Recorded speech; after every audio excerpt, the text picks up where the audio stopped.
فبشره بمغفرة وأجر كريم. وعلى آله وأصحابه ومن تبعهم بإحسان إلى يوم الدين وبعد. Mashara sada, ndugu zangu wapendwa, wallahi kama kunachaguliwa maneno ya kuzungumzwa kwa nyakati kama hizi, ningesema basi nimejaa furaha kweli. Nilivyodhania mbeleni sivyo ilivyo.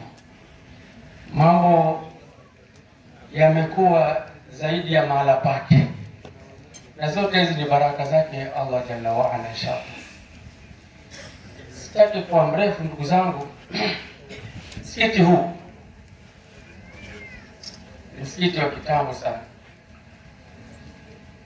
ulijengwa na wafanya biashara wanaopita, wazungu wakiita Arab traders, kwenye senchari ya 14 huko. Umejengwa msikiti huu kabla haijajengwa ngome ya Yesu pale Mombasa, wanaita Fort Jesus. Ngome ya Yesu ilijengwa senchari ya 17. Msikiti umejengwa senchari ya 14.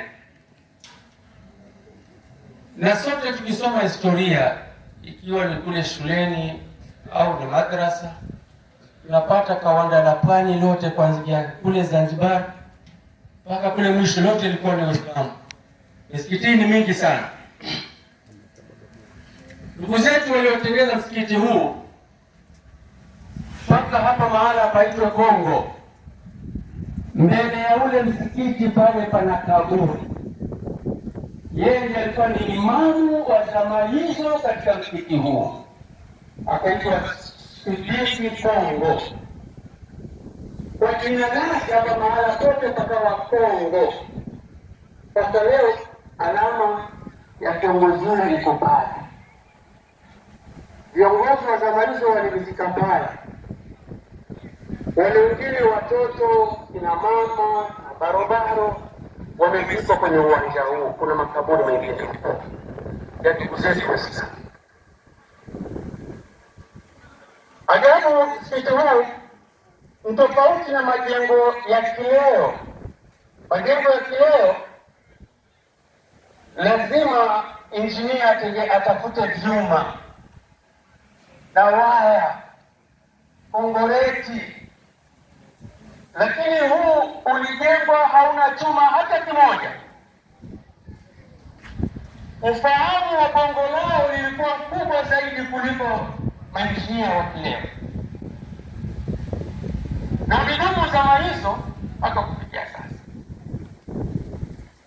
Walijenga na nini? Na zama zile ilikuwa kuna cement. Kitu gani walikitumia wao? Tunasimuliwa na wazee wetu kwamba kuna yale mawe mepesi ya walikuwa wakichukua sehemu za baharini na huku juu, alafu wanapoka moto mkubwa, yale mawe wanayachoma mpaka inakuwa jivu yale mawe. Ilikiwa jivu, wanachanganya na mchanga ambao ni msako wa kujengea, wanaukoroga na maji, alafu wanaendelea kutesea ambazo tunasema miaka mingi sana. Sementi ilikuwa hakuna. Maji waliotumia kujengea hayakutoka pale baharini. Sehemu hiki ni kijiji kinaitwa Mwakamba. Kuna kijiji hapo mbele, pana kisima cha kwanza mpaka leo kipo, ndio kichimbwa na hawa ndugu zetu waliopita. Kuna msikiti unaitwa Neema, Masjid Neema. Kuna kisima pale, wao wakitembea mwendo huo mrefu, wakichota maji, wakileta hapa, wakitumia na wakijengea nyumba hii ambayo kwamba ni ya Mwenyezi Mungu Subhanahu wa Ta'ala. Ni jukumu letu sisi kuhifadhi msikiti huu na kuhifadhi uwanja huu. Hii miburi tunayoiona haikupandwa. Zamani kina mama walikuwa hakuna shampoo,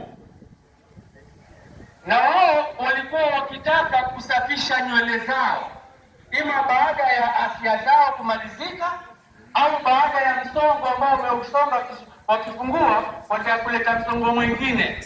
Walikuwa wakisafisha nywele zao kutumia mabuyu, msuko. Asante. Sasa ule msuko ule, shampuu yao ni yale mabuyu, wanayaponda ule unga wa mabuyu, wanaupiga, alafu wanachanganya na maji membamba, wanatia kwenye nywele, wanazikuta polepole. Hiyo ni elimu kubwa waliokuwa nayo Salazini. Zile mbegu za mabuyu zikasababisha kumea mibuyu hii, haijapandwa na mtu. Miaka mingi unaona mabuyu wakitumia kusugua visigino vyao, wakati visigino vinapasuka. Hata leo ukipata unga wa mabuyu kwa visigino, wanasema kwamba vitapasuka, vinaosha kidari, vinakuwa sawa. Sasa mibuyu hii safari ana swali sana na mtu kina mama zetu wanamaliza katika kutumia shampoo yao ya kamalizo ili kusafisha ngozi. Hili ni kwa haswa la Kiislamu, kwa sababu watangulizi wetu ndio walikuwa hapa. Asante sana.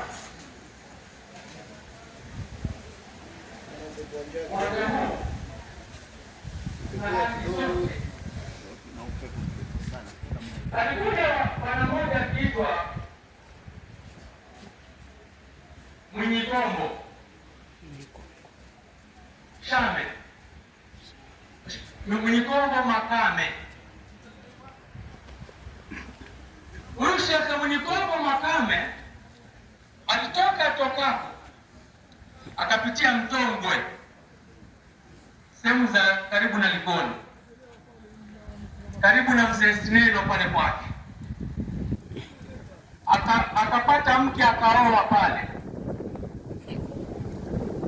Alipooa shekhe yule, katika kuketi kwake akapata hisia za ndoto kwamba kuna nyumba ya Mungu mahala fulani imebaki siku nyingi mpaka inaharibika. Akatoka huko akaja Diani kwa Mzee Hamadi Madunga, ndiye alikuwa ni kiongozi wa Diani Location. Akazungumza na chifu wa zama hizo, watu wakakusanywa, na walipokusanywa wakasimuliwa, wakahadithiwa kwamba kuna mahala bwana chifu, kuna nyumba ya Mungu ilisaulika, kwa sababu sehemu hii yote sivyo ilivyokuwa kama hivi. Ni pori, kuna nyati, kuna masimba, kuna wanyama wakali zama hizo. Sasa yule mzee aliposimulia kwa chifu akazunguka kwa mitaa hiyo yote kuita ndugu na wenyeji wa sehemu ya Diani Location. Kila mmoja akaruhusika abebe panga, kifyekeo, watafute wapige njia waje waokoe msikiti wa Uislamu. Na wallahi wanasema kwamba wazee wetu waliopita walifanya kazi hiyo kwa siku nyingi. Wengine waliumwa na manyoka, wengine wakadhurika, kwa sababu kulikuwa kunatisha, lakini mpaka wakafika hapa pamoja na Sheikh Mwenyikombo. Walipofika hapa, msikiti ulikuwa umejaa mavi au choo cha nundu, wale unaita nundu jembe, popo wale, kiasi cha kwamba mtangulizi mama wetu Sheikh Abdallah Matari anatusimulia, anasema nilikuwa kitia kiguu wakati ule, kiguu kile choo kinapita kwenye nyonga. Sasa wewe kisia waliishi miaka mingapi mpaka ikafika hivyo? Kazi walioifanya wazee wetu, walianza kukwaruta na kutoa kinyezi kile cha poponundu au ndeme polepole, siku nyingi sana. Na tulishuhudia sisi wakati tulipokuwa tuko wadogo, kuna msikiti ulikuwa hakuna sementi ndani. Tukija swala la Ijumaa, Sheikh Migomba aliweka hadhara ya maulidi mwaka mara 3 kwa mwaka. Tukija kwenye maulidi tunatoa sisi watoto tukabebe mchanga wa bahari kule, tunaingiza pale ndani na kwa kama ni cement, alafu tunaweka vijana kidogo, alafu wazee wanaswali. Sisi kwa kesi najua utoto jinsi. Ikiwa ni siku ya Ijumaa, watakao swali Ijumaa ni watu watatu peke yake, shekhe wao na wengine wa basi. Lakini siku ya maulidi hawa tulikuwa hapa ni kidogo, lakini siku ya Ijumaa ni watu watatu. Lakini yote ilikuwa wanatuhifadhia na Mwenyezi Mungu nao walifanya madhabahu. Sasa kwa sababu nasi ni wakati wetu, ni sisi tuchukue jukumu la kuhifadhi sehemu hii. Tena tuifanye katika shughuli za Kiislamu za kidini kama walivyofanya hawa ndugu waliopita. Leo sisi wameweka sadaka tujaria, wameweka sadaka tujaria, walioweka kila tunalifanya uwanja huu wao wanapata malipo, wanapata malipo. Sasa sisi nasi tufanye yetu. Mimi nasikia raha kwa amiri kiongozi hapa alipomwambia Amiri Almas kwamba atangaze kwamba inshallah, na sisi tumejenga yakini inshallah ndani ya mwaka mmoja utakuwa majengo yameenea hapa inshallah. Amen. Kwa hiyo ndugu zangu Waislamu, kiufupi historia ni hii ndio ya msikiti Kongo.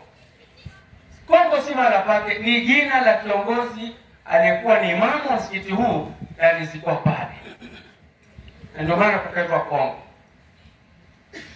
La pili ambalo nataka kuzungumza ndugu zangu,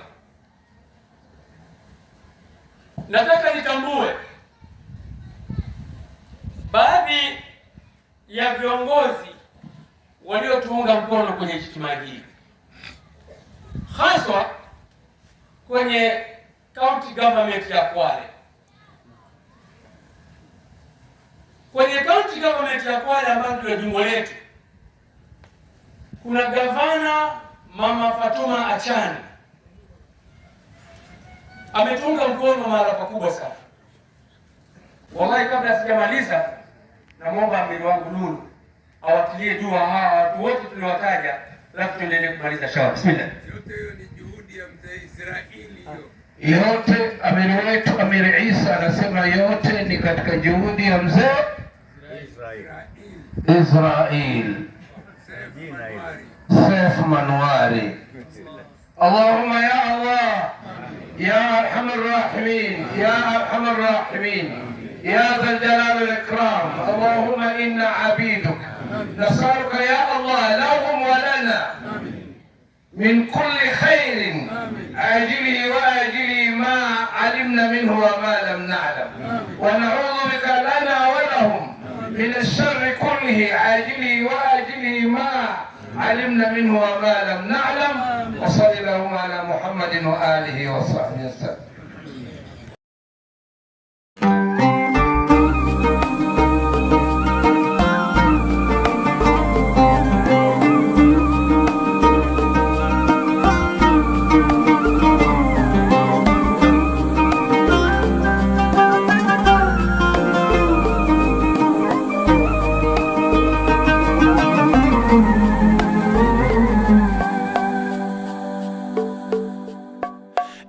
Time you feel like you cannot go on, you feel so lost and that you're so alone.